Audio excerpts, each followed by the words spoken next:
Here we are, playing the isms, cataclysm great. Our people out here struggling, trying to make it in the state. Everybody out here knowing it, but we the ones who late. Our family, we the ones who gotta delegate. Get that money in the power, never be fake. Stick to code, stop for 3. What did he say? Create jobs, support our own. Educate the same apply back to your home. Got 3 degrees, triple 10. 3 PhDs that be on the CNN. DBTV, let's talk about negligence.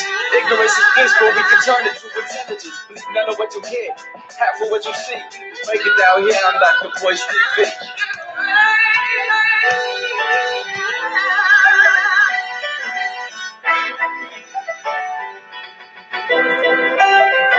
Hey, what's happening, black people? What's going on? Hello, Jade and Kimberly and Brent and Kay. Good to see you. If you're on Facebook, if you could share this link to this video to your page, that would mean a whole lot to me. I would really appreciate you very, very much. Also, if you're watching on YouTube, I want to say welcome to drboycetv.com, the home for intelligent black people. So if you are black and intelligent, throw your hands up.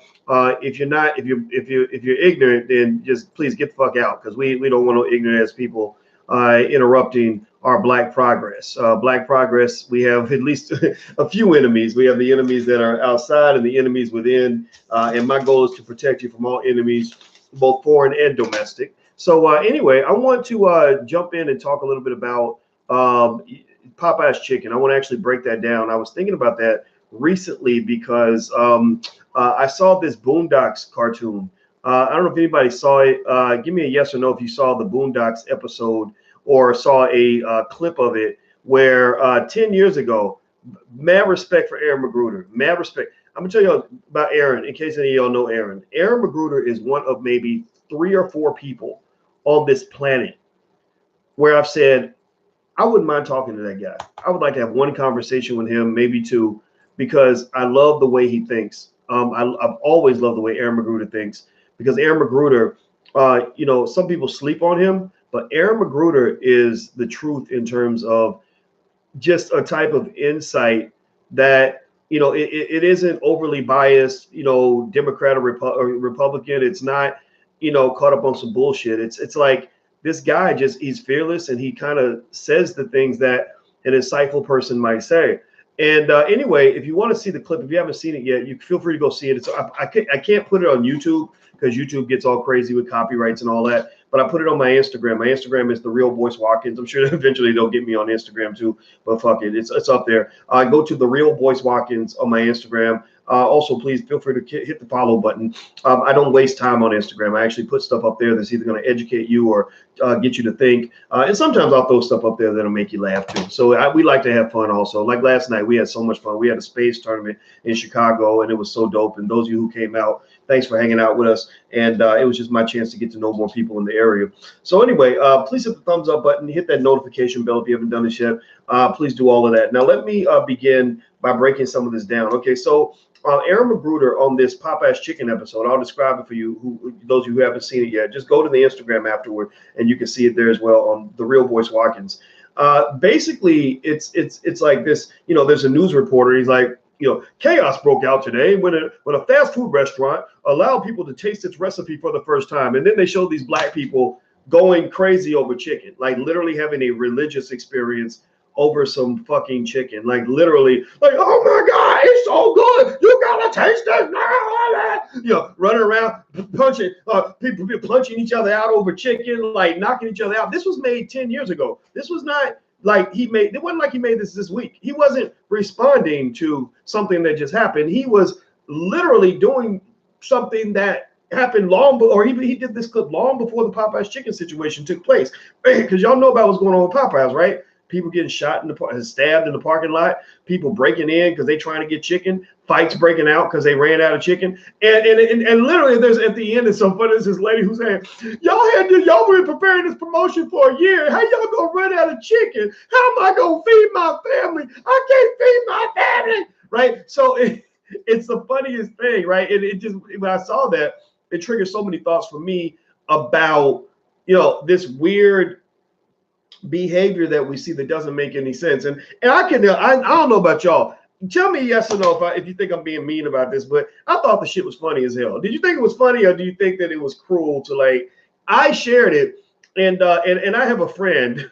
I have a wonderful friend of me by the name of Mark Lamont Hill. Mark is my friend. I will always love Mark Lamont Hill, but woo, buddy, we do not agree on nothing. But I separate the man from the ideas, and I would totally support his black business. He has a coffee shop in Philadelphia. I would totally, if he needed my help, I would help him any way I could. So I want to make sure y'all tell Mark this.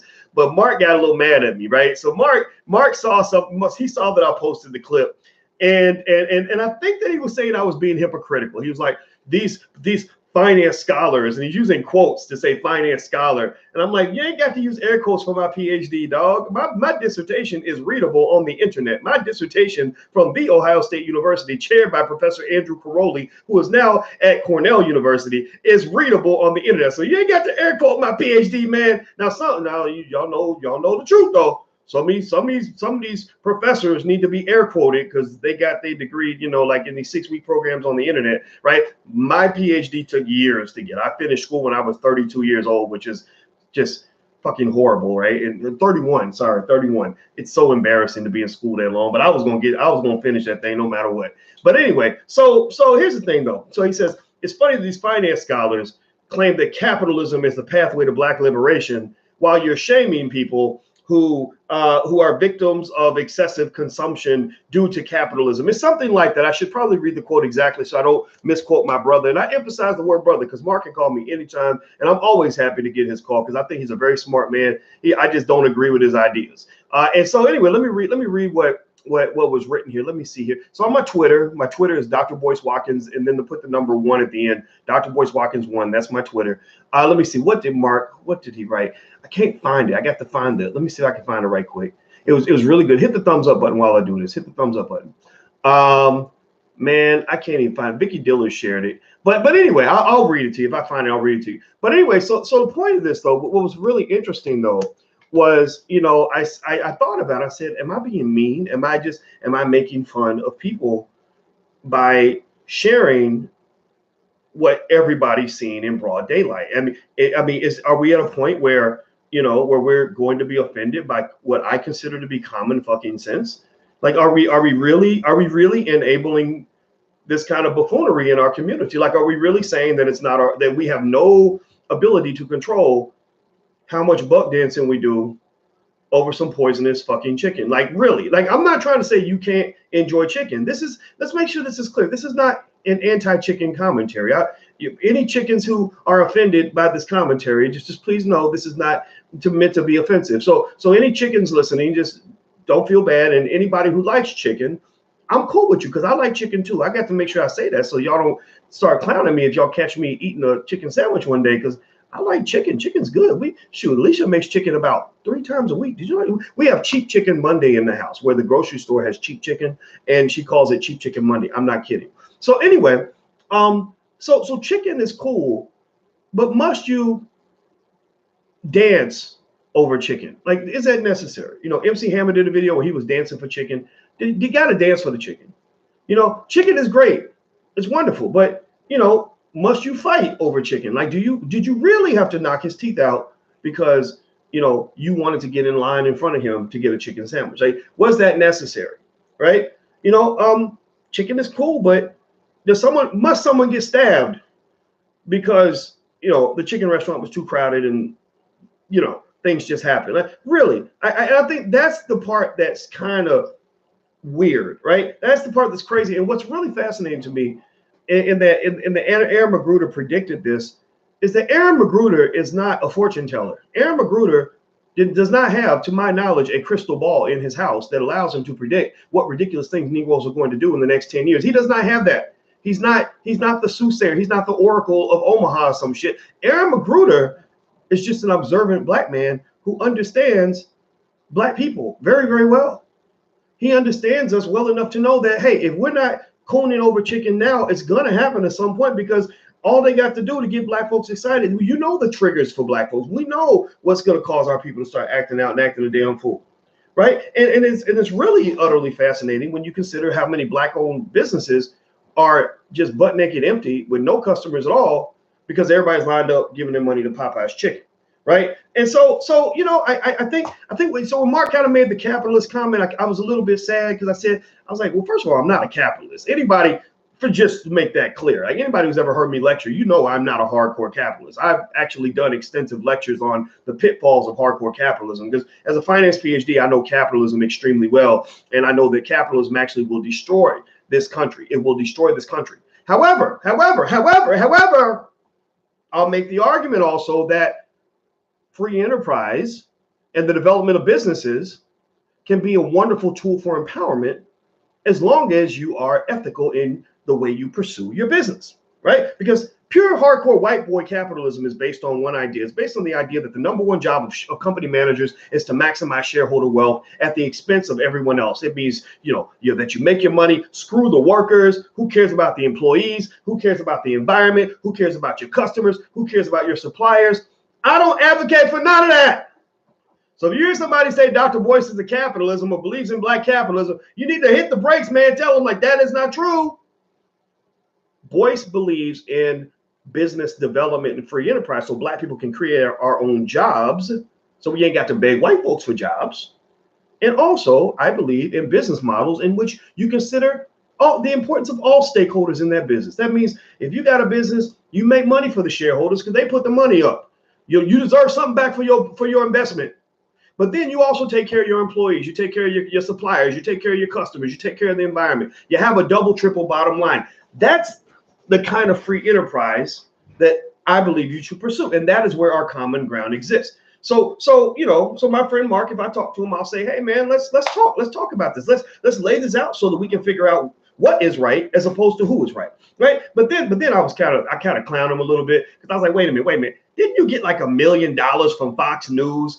Isn't Fox News capitalist? I remember you were getting big checks at Fox and driving a nice car, man. I mean, I was a hater. I rode Mark's shit. I was like, damn, this is comfy. This Jaguar with the leather interior. Like, he got big money off it. And isn't BET owned by Viacom? Aren't they capitalist organizations? So I don't really understand. I'll admit I get a little confused when I see, someone that says anybody when they say I'm very anti-capitalism, but yet I'm driving a luxury car that was given to me by a capitalist organization, right? So I think that we have to sort of find a way to be moderate and balanced in the way we talk about things, because if you're not careful, then you can end up looking like a hypocrite. That's why I try my best not to be a purist with you guys. Like, for example, I'm never going to sit here and say that you should never eat fried chicken because I eat fried chicken. And if you catch me eating fried chicken, then you're going to say I'm a hypocrite. No, I'm not a hypocrite. I'm just a person who knows that every time I take a bite of that chicken, I got Alicia sitting there in my ear saying, Boyce, are you really going to eat that? And I'm like, yes.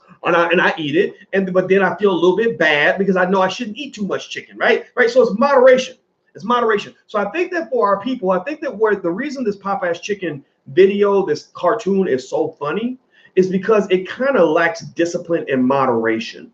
It lacks the moderation that allows you to be happy and successful in life.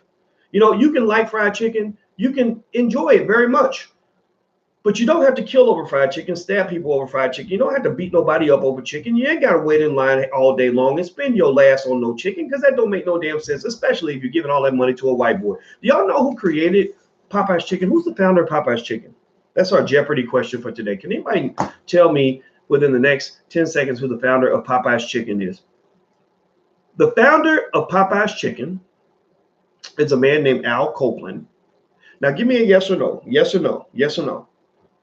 Do you know if Al Copeland is white or black? Or give me black or white. Black or white. What do you think Al Copeland is? You think he's a brother or a white guy?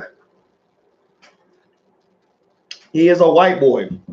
So this white boy gets rich, and these Canadian companies, or this Canadian company that now owns Popeyes, I think he had to sell it because eventually they had some financial problems. So he sold the company, from what I understand. They're the ones who get wealthy when we start acting that crazy over a damn chicken sandwich. And Dr. Claude Anderson, actually, when he was on here for Powernomics Thursday on this very channel on drboycetv.com, he comes in every Thursday at 2:15 p.m. Eastern for Powernomics Thursday, so we can teach y'all something that you're not going to ever learn in school. One thing that he said during Powernomics Thursday is that if you go back 100 years, the first media images of black people in terms of motion pictures and newspapers were images of black people eating chicken. Like, he shows the Little Rascals when it first got started. of the little black boy eating chicken and real happy to eat chicken. Like, so that stereotype of you being, you know, ridiculous buffoons for chicken is a long-held historical stereotype. Now, everybody who's on Facebook, I'm gonna have to shut my Facebook down right now. So go to drboycetv.com on YouTube if you want to follow the conversation. Please go to drboycetv.com because I'm gonna have to shut you guys down. Al Copeland, yes, I didn't know he died, but yeah, Al Copeland was the founder. He's not the owner; he's the founder. But his family still makes money from all the stuff that they put together. He created Popeyes. So anyway, do me a favor. Also, please hit the thumbs up button, hit the notification bell. Also, if you haven't done that yet, so you'll be notified when we go live. And also, you guys see on my shirt, blagenough.com. Blagenough.com is owned by us. It is a social media platform that is designed to allow you to have freedom of speech. So if you are black enough, if you're black enough, join Black Enough, because we get in there and we have intelligent black conversations.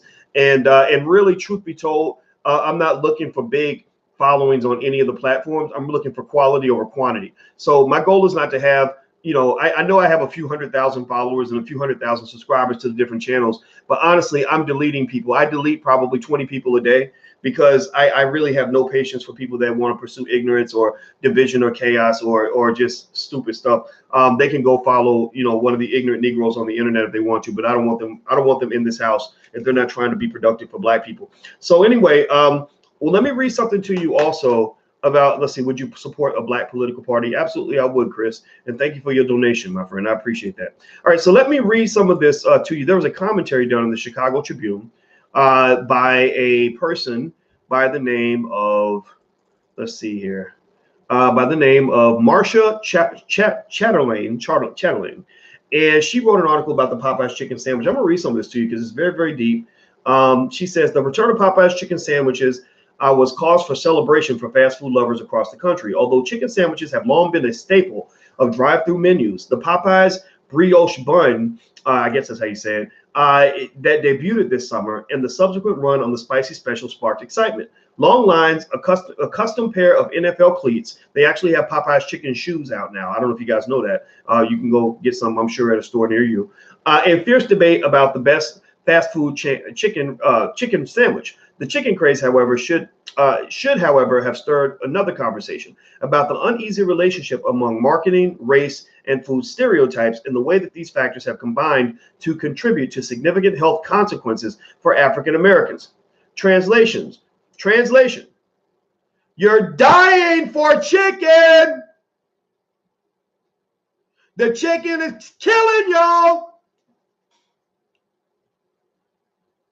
All that sodium is killing you. You're dying. Your grandma got her leg cut off because the diabetes came, but she was addicted. We should talk about that.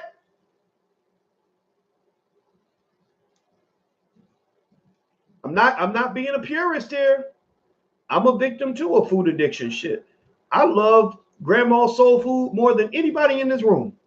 Because I had two grandmas, and both of them could cook their ass off. Both of them. But that don't make it right, man. That don't mean I'm supposed to just sit here and act like it never happened. They're feeding you poison. Let me keep reading. While the origins of fried chicken in the United States are blurry, some argue that enslaved people perfected the techniques to make it. We know that the practice originated in the South and that former slaves later turned their skill at frying chickens into successful entrepreneurship, which led to a long association between fried birds and African American food culture. Despite these positive connotations, fried chicken has also often been used as a prop in popular culture to degrade black people. Ironically, given this context, it was the removal of discriminatory barriers. Pay attention now. Listen, is everybody listening? Give me a yes or no if you're listening. I need to know. I need your black people ears. I need all woke people in the building to wake up. Wake up as I read this part to you because this is very fascinating. This links to what we discuss on this channel on a regular basis. Ironically, given this context, it was the removal of discriminatory barriers by the Civil Rights Act of 1964 that helped to forge a relationship between African Americans and fast food. That means that before integration, y'all wasn't eating as much of that bullshit. Before white folks start letting you come into their restaurants and come into their coffee shops and come into their, into their clothing stores and giving all your money away, you were actually in many ways better off. In fact, I think about my own life, right?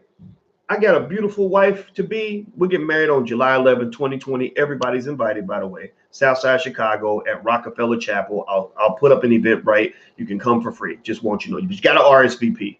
And don't be coming talking crazy, because we're going to have security there and they will be trained to kill. So don't be coming there acting a damn fool. But come on out and let's have a good time as black people. Anyway, the beautiful wife that I have, she tells me all the time, Boyce, you should eat at home. We were running this morning. I was like, sometimes I just want to go to Taco Bell. And she's like, but Boyce, I'd rather you eat at home.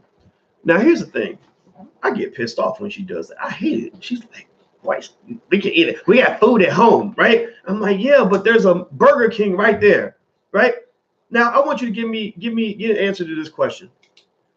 If she could suddenly make a law that says Boyce is no longer allowed to go to fast food restaurants. Like, let's say there's a law that says that black men are not allowed to enter into Taco Bell. They're no longer allowed to go to Burger King. They're no longer allowed to go to, Wendy's. They can't stop at White Castles anymore. They must eat at home with a black woman who loves them, who knows how to cook healthy food. Would I be healthier or less healthy if they passed that law? Would I be healthier or less healthy if I was required to eat the food that Alicia cooked for me, instead of having the choice to go to some restaurant that is plotting my death as soon as possible? And she's sitting here just giving me that black mama stare right now. I feel it on the side of my head. And she's staring at me, and she doesn't even know what we were talking about, but she's staring at me because she's like, yeah, that's right, Negro. Right. And so what this person's saying in this article is that in many ways, and this ain't just true for how you eat, but in many ways, you were better off before integration than you are today. Now, I'm not trying to say there can't be any benefits in integration. I'm not saying that at all. What I'm saying to you is that when you go to school, when your kids go to school and they're constantly told about how much progress we've made and how much better off we are and how things are so much better. I'm using lots of air quotes now. Mark got me started on air quotes, so I'm gonna start air quoting bullshit, right? When things are bullshit, we air quote. Well, yeah, right, how better off you are now that you can go down to the white man's mall and give all your money away, how you're better off because your children are going to school with white kids and white teachers who abuse them every day, and you're better off, going and giving all your money away to white folks and going to their schools and participating in their organizations and their institutions instead of your own, right? When they're telling you all of that, you kind of have to understand there's a counter narrative to that. The counter narrative is that there are some things that black people kind of need to decide for themselves. Because I don't know if you're better off jumping into white culture thinking that that's superior to black culture. There are lots of things about your culture that were actually superior to what we have going on right now in this world. Right now, they're trying to tell every little boy that he could be a girl if he decides to be a girl on Tuesday. Like, black folks don't understand that. Black people like, you either a boy or a girl, and if you're gay, you're gonna be gay. But that shit, we ain't gonna try to make you transgender, gay, hypersexual, tell you there's 45 different genders. I heard somebody say that there was like 50 different genders or something crazy. That shit sounds like it's from outer space. We don't rock like that. That's not how many of us think. I'm not saying that I hate you if you think that way. I'm not trying to say, maybe you can explain things to me in a way that will expand my thinking, and I will respect your point of view as a perspective. But I'm not going to sit here and allow you to simply tell me that everything that I believe is just simply wrong and that it's inferior because somehow I haven't fit into the mainstream. I say fuck the mainstream. You know what my secret to success as a black man was? It was when I let go of the desire to fit in to the mainstream. When I let that go. When I let that go completely and started looking for my own truths, I became a much happier person because my life became filled with something that is devoid in the lives of most people in this country. And that is called common fucking sense. Most people don't have any sense anymore. They just follow the trends. They just do what people tell them to do. The Negroes on TV, if the white Democrats start talking about immigration, they'll start talking about immigration. If the white liberals start talking about feminism, they'll start talking about feminism. If the white liberals start talking about the environment, they'll start talking about the environment. They don't know who they are. They don't know who they are. They never lead the conversation. They are never the head. They're always the tail of the dog. right? And so that's why you're always flipping around, attached to a white man's ass, and he's doing this, he's shaking his ass and moving left and moving right, and you're just following around. Okay, yeah, master, where I got to go to keep my nose up here. But I don't want to do that. I don't want to be the tail of the dog. I want to be the head of the dog. I want us to come to our own conclusions as Black people without interference from other people. So let me read more of this article. Please hit the thumbs up button. Hit the thumbs up button. If you're on Facebook, please share this to your page. I would appreciate that very much. You're on drboycetv.com, the home for intelligent Black people. Don't forget, join us at blackenough.com. That's our social media platform. So if you want an alternative to Facebook, if you want to know where I'm going to be once Facebook eventually bans me for being too Black, because it's already going to happen. Maybe I'm like Aaron McGruder. Maybe we're both able to predict the future. My prediction is that at some point they're gonna come get me. Them dirty red dogs gonna hit the door and they're gonna come get me in the middle of the night, and y'all ain't gonna see me no more on Facebook. So if you want to know where I'm at, it's going to be on blackenough.com. Okay. All right. So let me keep going. Let me see. Before the Civil Rights Act, African Americans were legally shunned from restaurants and rest stops, hotels, and hospitals in the South for nearly a century after the end of legal slavery. Even after the law banned racial discrimination in these places, Black diners were hesitant to enter spaces that might lead to, at best, bad service, or at worst, violence. But while they were still vigilant, Black consumers were making modest gains in disposable income, which enabled them to finally enjoy the delights of the restaurant world as their white counterparts long had. This combination of legal changes and potential new customers provided an opening for fast food companies. In response to federal programs that offer financial assistance for Blacks to enter fast food franchising and the flight of white business owners from Black neighborhoods to the suburbs, fast food brands discovered that by changing their tone and offering a welcoming experience, they could take advantage of the limited choices available to African American consumers and capture Black dollars. So basically, they became the people that went into your neighborhoods to pick up your money and to offer you business services because you did not have entrepreneurs in your own community that were able or willing to build things.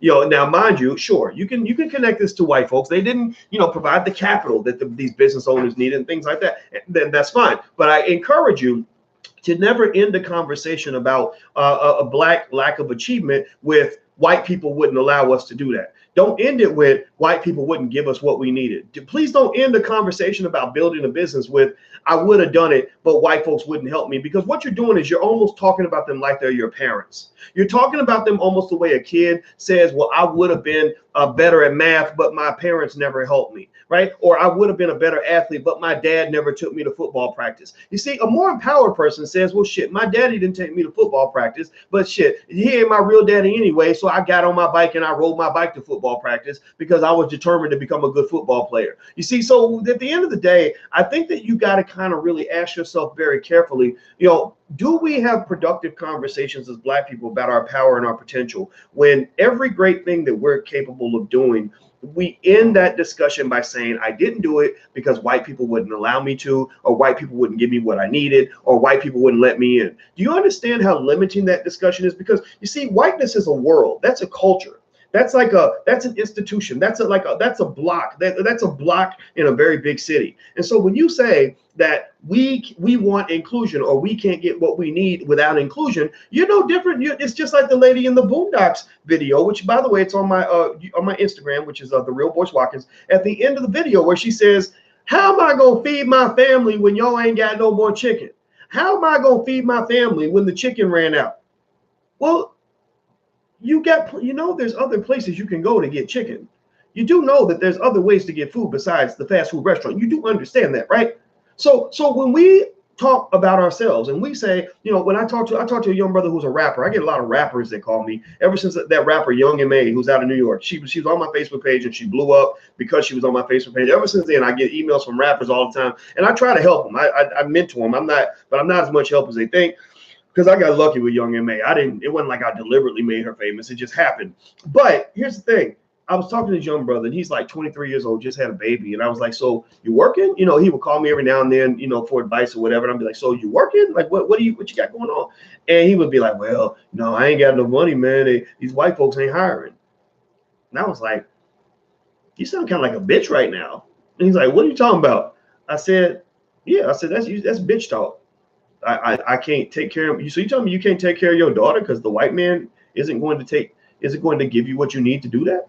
Like that sounds kind of like you sound, honestly. I mean, I'm not telling you you're a bitch. I'm saying you sound like a bitch right now because So the like, I mean, if you look like a bitch, sound like a bitch, then that makes you a bitch right now because I mean, it's not really conducive for your manhood for you to tell your woman that the reason I can't provide for the baby is because another man won't give me what I need to do that. Because that means like she's not gonna want to fuck you anymore. She's gonna want to fuck him.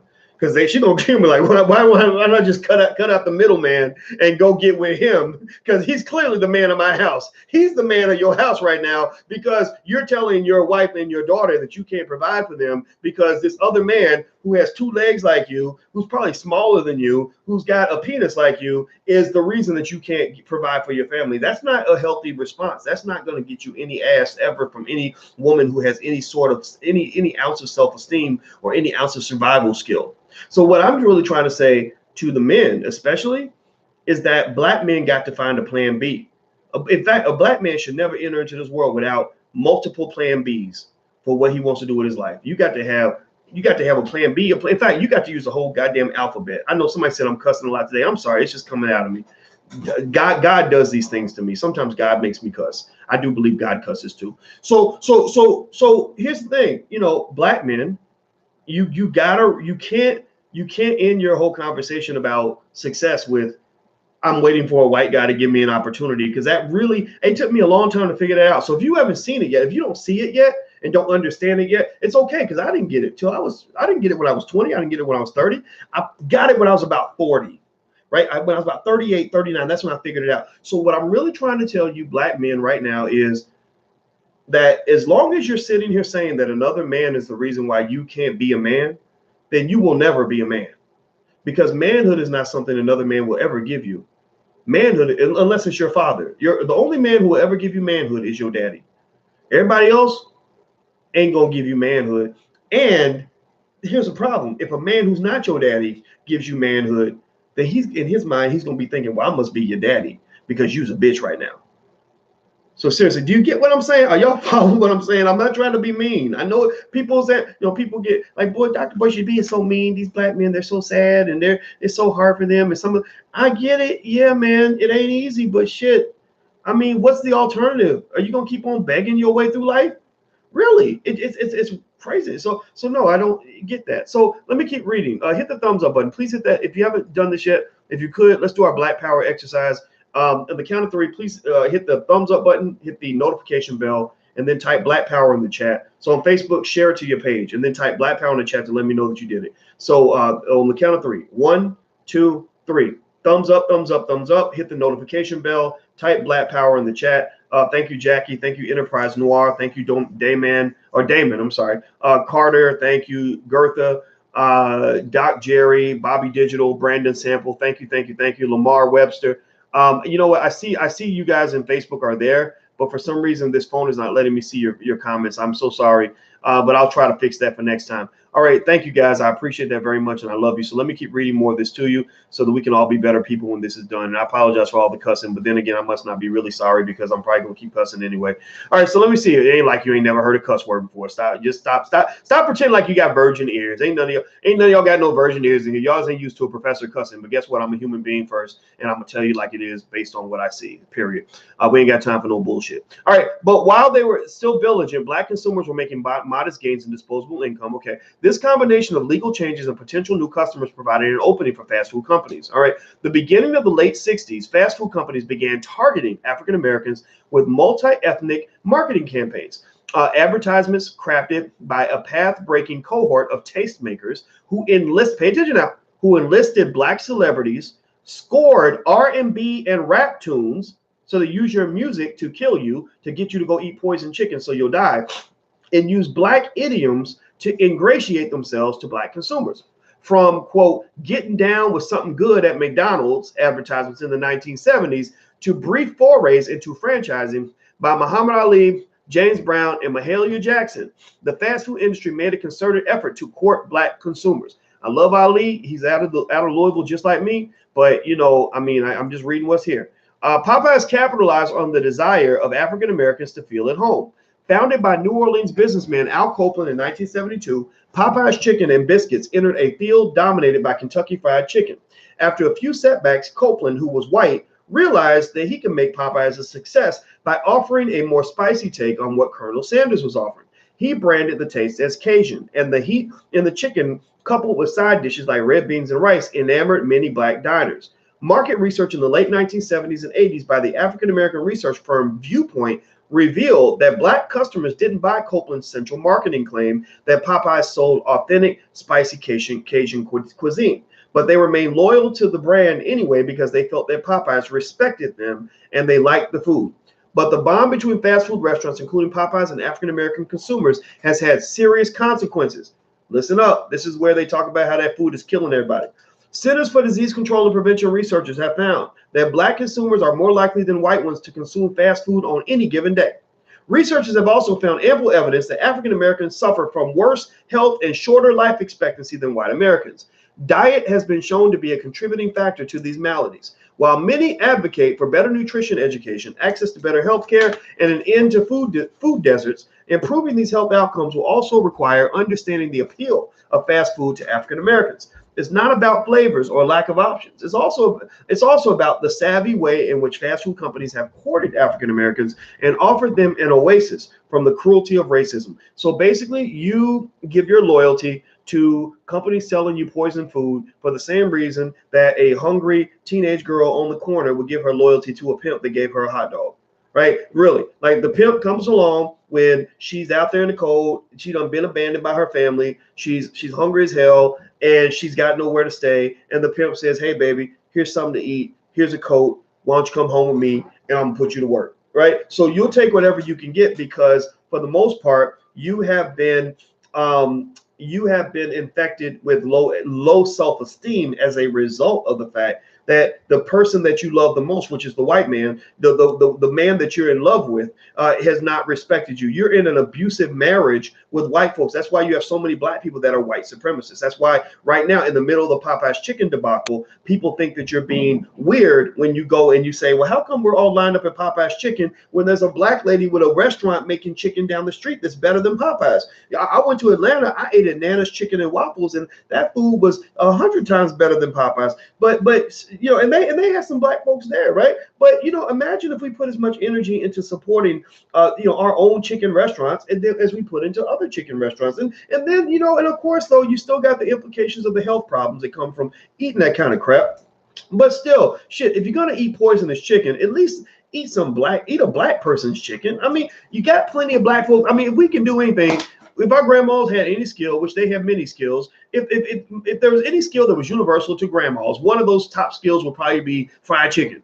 Am I right? Or anybody else have a grandma that could just cook the hell out of a damn chicken, who could like literally like make soul food that tasted better than like almost like you at Willy Wonka's chocolate factory because it's so damn good, right? Like literally soul food. It's so weird how soul food is so good you really feel like you're eating ice cream, like you feel like you're eating like candy because it's so fucking delicious. Like we've mastered that. And so to me, you know, it just seems kind of strange that, you know, that we're so quick to want to support businesses from people that are outside of our community. And we feel like it's like you're being a hard ass if you just tell black folks, look, if you're going to go eat chicken, go find a black place to eat some chicken, right? There's got to be some out there. Okay. So anyway, you know, there's, let me see what else. I think I hit all the points I want to make. Now I want to end this on a positive note. Here's where I want to take this on a positive direction. I do not want this to be a completely negative tone. I'm not out here finger wagging. Once again, this is not anti-chicken. So if you want to go try the Popeyes chicken sandwich, some of y'all have tried it and probably liked it, and it's okay. I hear it's good. You know, just like I hear crack cocaine is good, right? I'm not gonna try it, but I'm sure if I did try it, I'd probably like it, right? So you know, like it's okay. Like if you like chicken sandwiches or if you like the Popeyes chicken sandwich. But what I'm really trying to say is that maybe we can look at this situation as an opportunity for us to grow, an opportunity for us to form another movement, a counter movement. The counter movement could be the healthy food movement, to the point where not so much that you actually start eating healthy, because some of us, I say us because I am an addict. I am a food addict. And what I've learned is that shit is hard to shake. I don't know about y'all. I've been losing weight like a mug. I've been running all these races. I ran a marathon and the weight was coming off and I'm looking slim, trim, and sugar free, feeling like I haven't felt for 20 years. And that's great. But let me tell y'all a little secret. Every day, I'm craving all the shit I should not be eating. Every day, it is a battle. Every day, I have a constant concern that if I get off the trail too long, I'm going to go back to my old fat, chubby ass self where people comparing me to Dr. Phil. And they were right. And it hurt my feelings. It made me sad because they were so correct. Because I was like, God damn, I am looking like Dr. Phil with my old chubby fat ass, right? So it's hard to break those habits. Some of y'all got those habits, and it's okay, right? So what I'm saying is that first step, though, toward change is awareness, and then a commitment to baby steps, right? So to me, baby steps, it's kind of like how when I go running, I was telling you guys, when I go running, I don't really run fast. I'm like, literally, I've run races where out of like 80 people, I've gotten like 78th place. Like I am that slow when I run, but to me, it's baby steps. You know, so when people make fun of me, like, come on, boys, you can go fast. I'm like, fuck you. At least I'm out here. At least I'm here. Like Steely, remember Steely the Color Purple? I'm here, right? I didn't know what that meant back then, but now I get it. Like for me running, I'm like, I'm here, goddamn. I'm running the marathon. You ain't gonna get nothing else out of me, right? So for you, what I'm saying is that if you're trying to make your life better, remember, this is all about you. I'm doing all this yelling, not for me. I want to do this for you. I want you to have a better life because we talked today, because you took the time, you invested the time to listen to me, and I want you to walk away feeling better about yourself. The secret to success in almost any area, especially areas like food addiction or financial addictions, right? Same thing, same idea, is baby steps, right? Awareness and then baby steps. So what I want you to do is take this as an opportunity to at least try to become remotely aware of what you're putting in your body, and then start taking baby steps to slowly improve. So what I do with my baby steps, here's what I do, right? I go out and I allow myself to eat anything I want. Anything I want. Even my friends in the Nation of Islam, I'm gonna do a manhood summit with my brother. My brother hit me up on a manhood summit. Oh my goodness. Why is his name not in my head? Oh, I'm so mad that it's not Derek Muhammad. It's please, the brother from the Nation of Islam who does such great commentary. I feel so bad that his name is not in my brain. I forget names now. But anyway, if it comes back to me, I'll bring it up. Wesley Muhammad, brother Wesley Muhammad hit me up, and I'm going to participate in a manhood and masculinity summit in Chicago, January 11th. So mark that on your calendar because it's really going down in Chicago, January 11th. I can't give out all the details yet. He told me that it's okay to do like a soft promotion, but I'm telling you, January 11th, Southside Chicago, it's about to go down. So if you are interested in being a part of manhood events, this thing is going to be awesome. It's going to be huge. And I'm so ecstatic because I love the Nation of Islam. Now, here's the funny thing. I love the Nation of Islam. But you know, I imagine that my brothers in the Nation, if they were sitting next to me while I'm eating, they'd probably be like, "Boyce, are you really gonna eat that?" And I would be like, "Yes, I am." Right? You know what I'm talking about. Pork chops, right? Whatever, like that. But that's how I was raised as a Southern black man. And what I love about the Nation is that they don't judge. They really don't. And that's what I just really wish, if I could make the whole black community like the Nation of Islam, we would literally surpass white people, Asian people, Jewish people, everybody, literally in a generation. But anyway, but that's beside the point. My point is to say, you know, when I go out and I eat, to give you an example, when I go out and I eat, I allow myself to eat whatever I want, but I prioritize, right? So I start at the top and I work my way down. I start with the healthy stuff and I say, okay, boys, you're hungry and you're looking at the Baskin Robbins or you're looking at the KFC. Let's start at the top though. You know, what about a salad? And I'll be like, no, I don't want a salad. Okay, boys, what about, you know, let's go into Subway, right? Subway's healthier, right, in certain ways. And I'm like, no, I don't want to do that. What about eating at home? Alicia's got some food on. I'm like, no, I don't want to do that, right? And then I got to work my way down to the cheeseburger as opposed to putting the cheeseburger at the top of the list. Sometimes I make my way all the way down to the bottom, but sometimes I stop and I say, you know, I will be okay with a salad and some water, right? So what I'm saying is, whatever it is in your life, just take those baby steps, because I'm telling you guys, just straight up point blank period. If you ever want to stay broke, if you ever want your family to lose all its wealth, get sick in America. If you ever want to be broke, get sick in America, because the two things people cannot do in this country, two things. One is go to college and pay all the money themselves most of the time. And two is pay medical bills. Those are the two ways black wealth gets drained extensively and exhaustively. It's student loan debt and illnesses. And so I would just tell you, you know, when they say your health is your wealth, that's really, really true. That's really, really true. So, you know, just think about these things and make a decision on how you want to proceed. But I'm just gonna tell you the truth. I mean, I think the Popeyes thing is kind of sad, and I don't, you know, I love my homeboy Mark on my hill, but I don't agree. I don't think there's anything wrong with calling attention to the bullshit. Like if you sit here and you keep enabling your people to just act like buffoons, as if we're like dumb little children who don't know how to make good decisions, then we're never going to improve. No, what you do, especially like think about it with a child, you tell the child like, you know better. What are you doing? Right. So thank you, Chief, for your donation. He says, did you see Angela Rye ask Warren about Popeyes Chicken? I did not see that. I'm going to look it up, and I'll probably make fun of it because Angela Rye is a very mean person. I met her in person, and she was so mean and mean to everybody. It made me really sad because I was actually looking forward to meeting her. But that lady, woo, that lady, Lord Jesus, she's so mean. It was like, Lord, my God, you're full of yourself. So anyway, let me get on out of here, guys. Hit the thumbs up button, hit the share button, hit the subscribe button. Also, join blackenough.com. That's where our social media platform is. Here's how you spell this on my shirt. Also, we're doing a seminar at the end of the month with attorney Nicole Compton in the Black Business School on how to form a perfect estate plan. So if you want to make sure that your money is put into trust so that it's protected, that your wealth is going to pass to the next generation without any problems, that your children are going to be good, attorney Nicole Compton is your person. She knows all about this stuff. So if you'd like to join this lecture, this seminar, go to drboyceseminars.com. That's Dr. Boyce Seminars with an S.com. So feel free to go check that out. And I'd love to see you guys there. So get out of here, guys. Have a good day. And I will talk to you soon. Take care. Peace.